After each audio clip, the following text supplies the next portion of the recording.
News alert as President-elect Trump has announced another addition to the cabinet. He has tapped Dr. Ben Carson to serve as Secretary of Housing and Urban Development as we get new reports that the Secretary of State search has expanded now to include the former Utah Governor, Jon Huntsman, and also the current head of ExxonMobil. Vice President Mike Pence, Mike Pence, says that he has faith that Mr. Trump will make a good choice.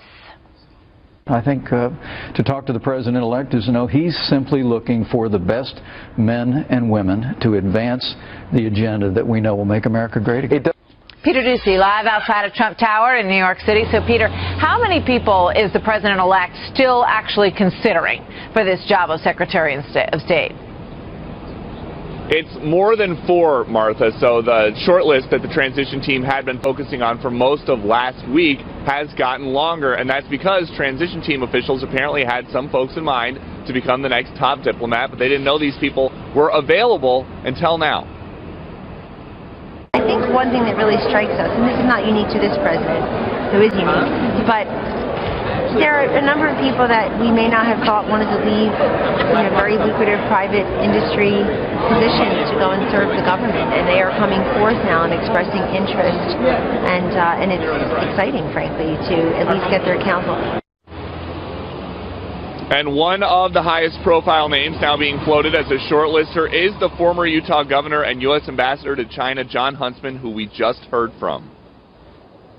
I'm greatly honored that my name is even in a mix, an expanded large group of people. I have not had the meeting, but I think it's really important, and it says something about the President-elect, that he's taking this job very seriously. He's reviewing the candidates, he's looking at the issues, he's bringing in different voices who maybe look or see differently America's role in the world, and that's a good thing. And it's very interesting to hear that a China expert like Ambassador Huntsman is now in the mix, because Mr. Trump made waves at the very end of last week by having the first phone call with a Taiwanese president in more than 4 decades. And that raised a lot of eyebrows. We're going to talk about that some more. Of course, Jon Huntsman was the ambassador to China for the United States for some time. Peter, thank you very much.